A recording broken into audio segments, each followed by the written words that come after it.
अमृत की धारा है धारा जो देती दुखों से किनारा। मुरली अमृत की धारा है धारा जो देती दुखों से किनारा। भूले जीवन में हो जाए शिव बाबा मुरली में समझाए। भूले जीवन में हो जाए शिव बाबा मुरली में समझा। ओम शांति। आज की तारीख है 13/7/2022 की साकार मुरली। बाबा के महावाक्य। मीठे बच्चे, इस शरीर का भान भूलते जाओ, अशरीरी बनने की मेहनत करो क्योंकि अब घर चलना है। प्रश्न, तुम आस्तिक बच्चे ही कौन सा शब्द बोल सकते हो? उत्तर, भगवान हमारा बाप है। यह आस्तिक बच्चे ही बोल सकते हैं क्योंकि उन्हें ही बाप का परिचय है। नास्तिक तो जानते ही नहीं। आस्तिक बच्चे ही कहेंगे मेरा तो एक बाबा दूसरा न कोई। प्रश्न, तीव्र पुरुषार्थी बनने के लिए कौन सी स्थिति चाहिए? उत्तर, साक्षी स्थिति। साक्षी होकर हर एक के पाठ को देखते पुरुषार्थ करते रहो। गीत। मरना तेरी गली में। मरना तेरी गली में, मरना तेरी गली में, जीना तेरी गली में, मरना तेरी गली में, जीना तेरी गली में, मरना तेरी। ओम शांति। यह किन्होंने कहा? जीव की आत्माओं ने कहा जो सम्मुख बैठे हैं। यहाँ यह नहीं कह सकते कि आत्मा बैठी है। नहीं, जीव आत्माएं बैठी हैं। बाप ने समझाया है कि आत्मा ही शरीर द्वारा हर कार्य करती है। इसको कहा जाता है देही अभिमानी। देह में रहने वाले अपने परम प्रिय परमात्मा को कहते हैं कि हम आत्मा अब आपके गले का हार बनेंगे, अर्थात हम यह शरीर छोड़ आपके पास आ जाएंगे।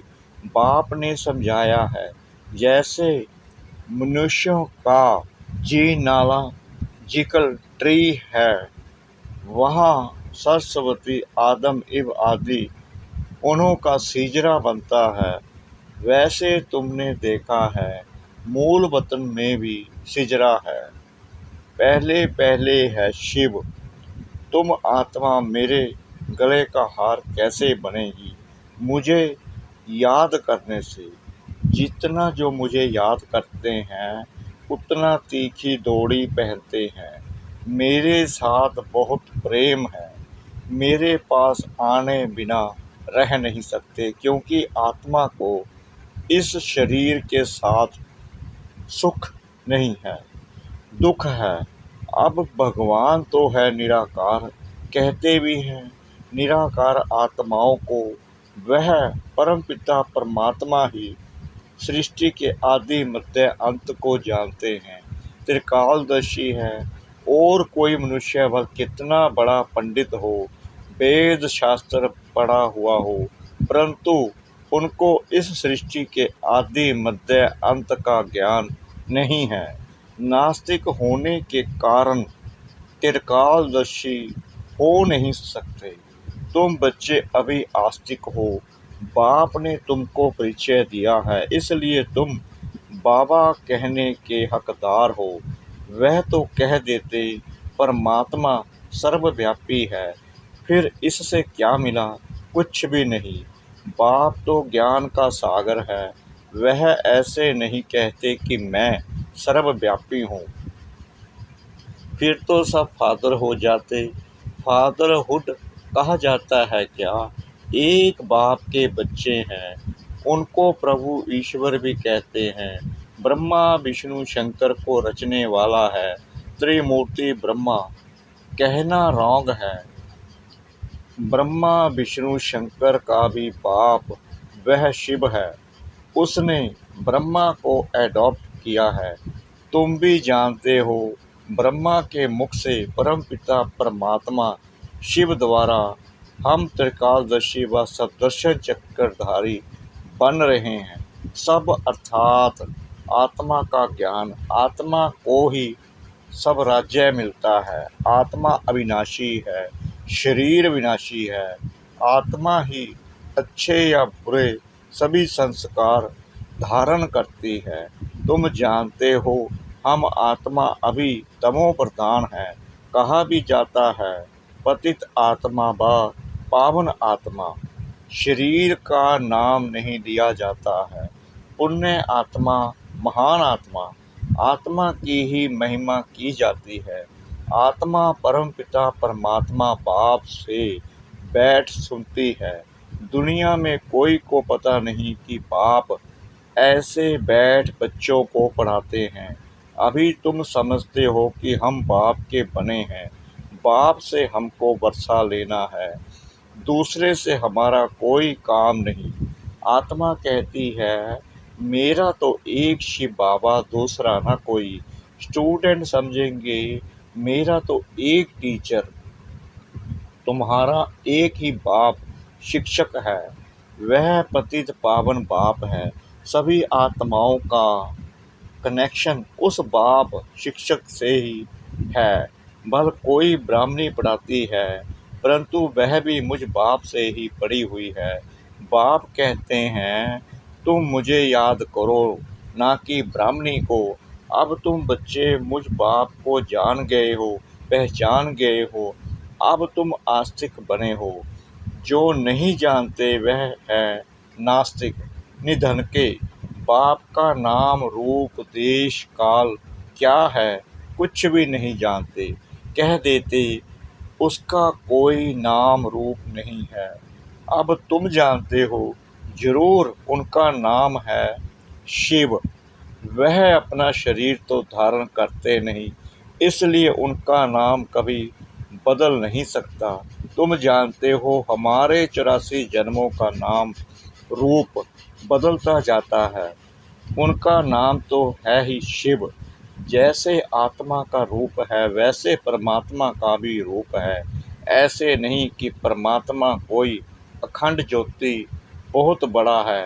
बाप कहते हैं, जैसे आत्मा स्टार मिसल है, वैसे मैं भी हूँ, परंतु मेरे में ज्ञान है, इसलिए मेरी महिमा है। सतचित आनंद स्वरूप ज्ञान का सागर है। चेतनता है, तब तो ज्ञान सुनाते हैं। वह है चैतन्य बीज रूप, वह जड़ बीज तो कुछ सुना न सके। मनुष्य ही जानते हैं, जैसे बाप की बुद्धि में सारे मनुष्य सृष्टि का झाड़ है, वैसे तुम्हारी बुद्धि में है। कितना वैरायटी है, एक का भी फीचर ना मिले दूसरे से। हर एक का फीचर अलग अलग है, हर एक का अपना अपना पार्ट है। बाप समझाते हैं, कितना बड़ा बेहद का नाटक है, कितने वैरायटी फीचर्स हैं। सभी इस ड्रामा में एक्टर्स हैं। जबकि यह ड्रामा अविनाशी है, तो कोई भी एक्टर बदली नहीं हो सकता। तुमको मालूम पड़ा है कि हमारे 84 जन्मों के 84 नाम पढ़ते हैं। अभी नाम भी पूरे हुए तो वर्ण भी पूरे हुए। अब फिर रिपीट होगा, अर्थात गीता एपिसोड रिपीट हो रहा है। पहले पहले श्रीमद् भगवान की गाई हुई है, परंतु भगवान को भूल गए हैं। शिव बाबा की जयंती हो तब कृष्ण की जयंती हो। ऐसे थोड़ी कि बाप की जयंती ही गुम हो जाए और बच्चे की जयंती हो जाए। तुम बच्चों को समझाया जाता है कि लक्ष्मी नारायण विश्व के मालिक थे। उन्होंने यह वर्षा कैसे पाया? परमपिता परमात्मा से। परमपिता परमात्मा ही राजयोग सिखलाते हैं। कब? बाप कहते हैं, मैं कल्प कल्प कल्प के संगम युग पर आता हूँ, जबकि आसुरी राज्य का विनाश, देवी राज्य की स्थापना होती है। जो आस्तिक बने हैं उन्हों को वर्षा मिल रहा है, नास्तिक को वर्षा मिल न सके। बाप आए हैं, सबको दुख से मुक्त करते हैं। अब यह सुख धाम में जाते हैं, तब और बाकी आत्माएं हिसाब किताब चुकतू कर वापस चली जाती हैं। निराकार बाप सर्व आत्माओं को घर ले जाने के लिए आए हैं। ले जाने वाले को महाकाल, कालों का काल कहा जाता है। कालों का काल महाकाल का भी मंदिर है। महाकाल शिव है, बस सोमनाथ रुद्र कहो। सम्मुख कहते हैं, मैं इन सभी आत्माओं का गाइड हूँ, सभी को साथ ले जाऊंगा। बाप कहते हैं, तुमको इस रावण के राज्य से लिबरेट करता हूँ। यह है रावण राज्य। अब रावण राज्य मुर्दाबाद हो, राम राज्य जिंदाबाद होना है। राम राज्य चाहते तो सब है ना, तो जरूर रावण के राज्य का विनाश चाहिए। बाप समझाते हैं, अब यह पुरानी दुनिया ही खत्म होनी है। आदि सनातन देवी देवता धर्म को बिल्कुल ही भूल गए हैं। यह वही गीता एपिसोड चल रहा है। यादव कौरव भी बरोबर हैं। यादव वही यूरोपवासी हैं। मुसल इन्वेंट करने वाले हैं। यह भी लिखा है, इंटरनेशनल लड़ाई में सब खत्म होंगे। कोई अपने आदि सनातन देवी देवता धर्म को नहीं जानते। गाया भी जाता है, रिलीजन इज माइट। रिलीजियस आदमी को अच्छा माना जाता है, इरिलीजियस को बुरा माना जाता है। तुम जानते हो, भारत रिलीजियस था, आदि सनातन देवी देवता धर्म था। अभी भारत इरिलीजियस बना है, अपने धर्म को छोड़ दिया। यह ड्रामा अनुसार ऐसे छोड़ना ही है। वहाँ तो महाराजा महारानी का राज्य चलता है, वजीर आदि वहाँ होते ही नहीं, कायदा नहीं। जब पतित बनते हैं तब वजीर आदि की दरकार रहती है। अभी तो एक एक राजधानी को कितने वजीर यानी मंत्री हैं, एक की मत ना मिले दूसरे से कितना मतभेद में आते रहते हैं। अभी तुम बच्चे जानते हो कि बाबा हमको पढ़ा रहे हैं मनुष्य से देवता बनाने। बाप कहते हैं, सभी अपने को आत्मा समझो, दे के इन सब संबंधों को भूल जाओ। एकदम बेगर बन गए, सब कुछ दे दिया, शरीर भी दे दिया, बाकी क्या रहा? कुछ भी नहीं। परम पिता परमात्मा कहते हैं, मैं आत्माओं से बात करता हूँ, आत्माओं को ले जाना है। इस शरीर के भान को भूलते जाओ, इसमें ही मेहनत है। बाप कहते हैं, मीठे बच्चों, सारा कलप तुम देहे अभिमानी रहे हो, लौकिक बाप को ही याद किया है। अब देही अभिमानी बन मेरे को याद करो, मेरी याद से ही बल मिलेगा। हे बच्चे, हे आत्माएं, माम एकम याद करो, दूसरा ना कोई। भूले चूके भी और कोई को याद नहीं करना है। तुम यह प्रतिज्ञा करते हो, बाबा मेरे तो आप एक ही हो। हम आत्मा हैं, आप परमात्मा हो। आपने बतलाया है, आत्मा हमारे बच्चे हो। अब रावण के दुख से तुमको लिबरेट कर वापिस ले जाने आया हूँ। अब बच्चों को धीरज धरना है। जब राजधानी स्थापन हो जाएगी तो फिर यह महाभारत की लड़ाई लगेगी, तब ही कलयुग बदल सतयुग हो सकता। तो मैं कालों का काल ठहरा ना। मैं बाप भी हूँ तो शिक्षक भी हूँ, पतित पावन भी हूँ, फिर मैं महाकाल भी हूँ। कहाँ ले जाऊँगा मीठे बच्चे? मुक्ति धाम में ले जाऊँगा। यहाँ से मुक्त होंगे तो स्वर्ग में आएंगे। तुम पढ़ते हो भविष्य में देवी देवता बनने। अब तुम ब्राह्मण ईश्वरीय संतान हो, सब कहते हैं हम ब्राह्मण ईश्वरीय संतान हैं, ब्रह्मा की औलाद भाई बहन हैं, विकार में जा नहीं सकते। तुम ईश्वरीय पोत्रे पोत्रियां हैं, उनसे हम वर्षा ले रहे हैं। जितना जो पुरुषार्थ करेंगे उतना पद पाएंगे। कल्प कल्प पुरुषार्थ किया होगा तो अब तुम पुरुषार्थ करने लग पड़ेंगे। इसमें साक्षी रहने का अभ्यास चाहिए। साक्षी होकर देखो हर एक कितना पुरुषार्थ करते हैं, कहाँ तक फॉलो करते हैं। कोई के नाम रूप में नहीं अटकना है, सिवाय बाप के और कोई याद ना आए। बाबा कहते हैं बच्चे, मैं तुम्हें राजयोग सिखलाए पावन बनाकर साथ ले जाऊंगा। अभी तुम समझते हो बरोबर कल्प कल्प हमको बाप से शिक्षा मिलती है ड्रामा अनुसार। तुम द्रौपदियाँ हो, यह कोई सुख का राज्य नहीं है, इस पर कहानी भी बनाई हुई है। अब बाप तो रियलिटी में समझाते हैं, तुम अब बाप से वर्षा ले रहे हो, सबको दलदल से निकालते हो, सब काम चिता पर बैठ जल मरे हैं। तुम्हारे सिर पर तो ज्ञान की वर्षा हो रही है। बाप कहते हैं ये मेरे बच्चे जलकर खाक हो गए हैं, मैं आया हूँ सबको लिबरेट कर साथ ले जाऊंगा। मनुष्यों को यह पता नहीं, अब तुम घोर अंधेरे से निकल आए हो। अब बाप कहते हैं मुझे याद करो, घर को याद करो। तुम आत्माएं घर को भूल गई हो। गाते भी हैं मूल वतन सूक्ष्म वतन, मूल वतन में सभी आत्माएं रहती हैं। आत्मा क्या है, परमात्मा क्या है, मूल वतन क्या है, कुछ भी नहीं जानते। वह तो आत्मा सो परमात्मा कह सब खेल ही खलास कर देते हैं। बाबा कहते हैं यह भी ड्रामा में नूंद है। इस समय जो भी होता है, जो सेकंड बीतता वह ड्रामा फिर से रिपीट होता है। बाप बैठ पढ़ाते हैं, यह रिपीटेशन का राज भी बाप ने समझाया है। ऐसे नहीं कि ड्रामा में जो मेरा भाग्य होगा वह मिलेगा।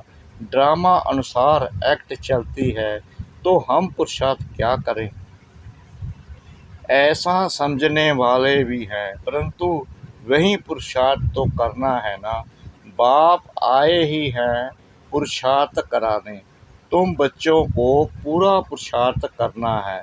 साक्षी हो, देखना भी है कौन तीव्र पुरुषार्थ करते हैं, कौन अच्छा पद पा सकेगी, बाप द्वारा कौन पूरा वर्षा लेते हैं। साक्षी हो, पुरुषार्थ करना और कराना है, और साक्षी हो देखना है कि यह कितनी सर्विस करते हैं, कितनों को आप समान बनाते हैं, बाप का परिचय देते हैं।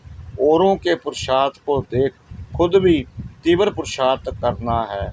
अच्छा मीठे मीठे सिखला दे बच्चों प्रति माता पिता बाप दादा का याद प्यार और गुड मॉर्निंग। रूहानी बाप की रूहानी बच्चों को नमस्ते।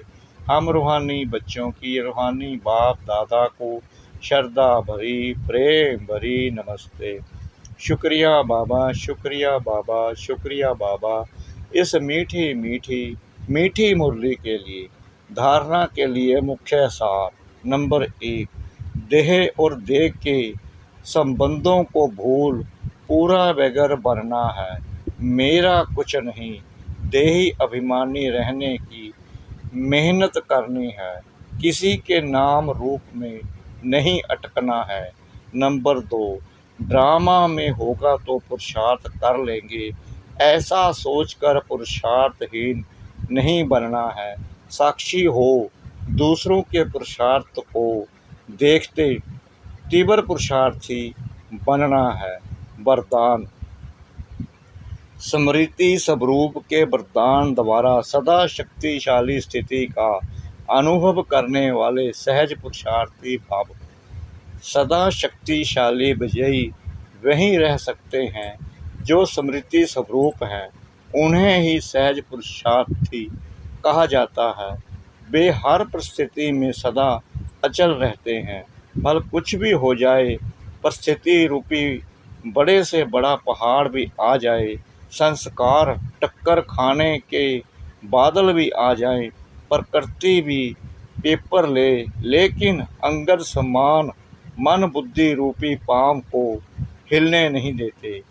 बीती की हलचल को भी स्मृति में लाने की बजाय फुल स्टॉप लगा देते हैं। उनके पास कभी अलवेलापन नहीं आ सकता।